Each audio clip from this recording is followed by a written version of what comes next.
Welcome back, everybody. Sorry I haven't been putting out a lot of content, what with work and school, but between all that, I found a little time to put something together for a little show you might have heard of, K-On! First, second, and third exclamation points. Now I have to admit, I'm not entirely sure I'm the most qualified individual to review this epic, since I haven't actually finished the thing. I mean, I watched the whole first season and part of the movie, but at some point I went back and realized there's a whole 25 more episodes of this stuff, and I can only build up so much tolerance before I need something violent. So if any of you have watched my other content, then you've probably ascertained that I haven't really done a lot of negative reviews. In fact, all of my reflections thus far have been really anime recommendations when you come down to it. One of these days I'm going to review Okami-san and her 7 companions and change all that. But in the meantime, I'll have to ease into criticizing things by giving a rather lukewarm opinion of this show, and taking it as a larger opportunity to talk about Kyoto animation, how far they've come, and what's remained consistent. First things first, the animation is top-notch for its time and then some, so that's some positive tradition right there. You can see little hints of KyoAni charms sprinkled in with more than a healthy dose of high-fructose corn syrup. Be warned, this show isn't for those of us who have difficulty controlling their insulin, or maybe it is. You know what you're getting into. It's a sugar-sweet kawaii keki that was hard for me to watch sometimes because of its excessive pandering to, I don't know, 30-something-year-old den dwellers who enjoy watching things like cute girls doing cute things. Or maybe the show was originally targeting young Japanese girls and the American Anime Club just kind of adopted it in the same way My Little Pony got its fan base. Unlike MLP, K-On! Isn't nearly as nuanced. For starters, this anime isn't overburdened with a superfluity of plot. I was duly unimpressed with the story's progression from the get-go. By the end of the first episode, I was convinced the most interesting part was the Chronicle of Yui's Toast. And as the 5th episode slipped by, I started realizing that, in fact, nothing was really going to happen. Now don't get me wrong, I like my slice of life, but most anime in that genre has at least some kind of plot, a progression, a movement forward, if you will, be it a romance and or other substantial growth of character. In fact, nothing actually has to happen, but the show is to at least trick me into thinking that it is, and K-On! Is innocently candid about its lack of direction, unlike One Direction.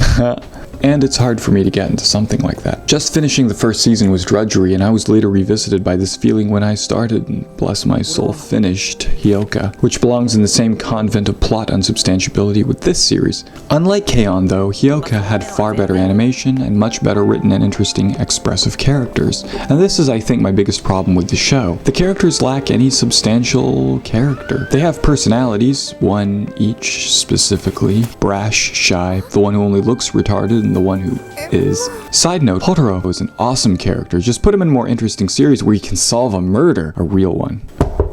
Oh hey, are you just here to pander to the lollydog? I just came to say hello.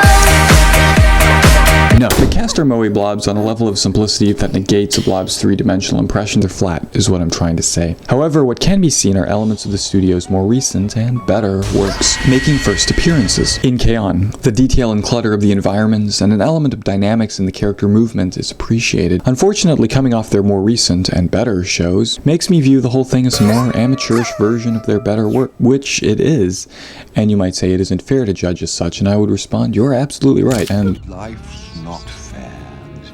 but it's hard not to view the whole thing as an overstretched, less talented euphonium bastard, combined with far more shallow characters and, shall we say, lackluster story, but I'm retreading. One of the things I really liked about Kyoto Annie's later work is a strong attention to detail in the department of subtlety. Many of these characters from their more recent shows articulate a substantial amount of information through often easy-to-miss expressions, which is something I absolutely love about their work. Like Kyokai no Kanata, Free, and Hibike, subtlety plays a really significant role in how the characters express themselves, and in some of their best work, like the aforementioned 3, and God help me, Hyoka to some extent, it allows the viewer to appreciate the more complex characters. And this use of subtle expression and frankly dynamic characters that deserve such treatment is hard to find in most anime, which, combined with high and consistent production values and easy on the eyes animation, is part of the reason Kyoto Annie is on my list of studio nominations for Best of the Decade, along with CDK Project Red, and I will pretty much watch whatever the studio puts out. To be clear, I'm not trying to give the impression that it's all negative.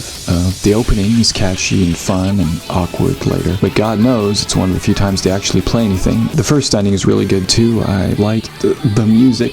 And I would never say that one is incapable of finding subtlety in character growth and all that. Certainly, if you had the patience and sensitivity to finish both seasons and the movie, you probably found some kind of evolution in the characters. But I didn't, so by the time I got halfway through the show, I realized it wasn't for me. That's not to say I can't see why other people might like it. After all, even I got through one season, mostly. There was something vaguely therapeutic about watching this cute band of relatively simple characters trying to accomplish simple things. My impression of people who like this show is similar to those who watch My Little Pony. I can see them as sweethearts deep down inside in a way that I can't give the same benefit of the doubt to those who watch, say, High School DxD, whose similar claim with K-On! To guilty pleasure makes me raise an eyebrow in judgment. All in all, the show is meh. If you liked it, great. If you were bored, well, you weren't the only one.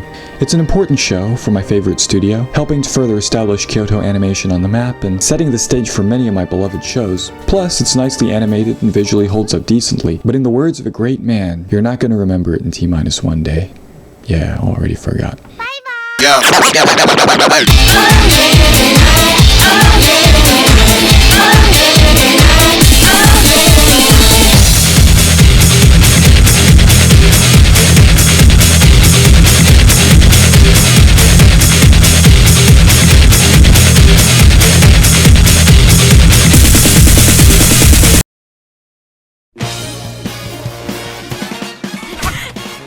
This isn't about speed, this is a game of wit. Good scenes that make me happy to be a person who consumes media, or where I focus on a very specific aspect of something that I have no interest in covering in full, lest you begin to think this channel is nothing but bitching and moaning, because I have a lot to bitch and moan about. So without further ado, today's scene is from Psychopaths. Rushing.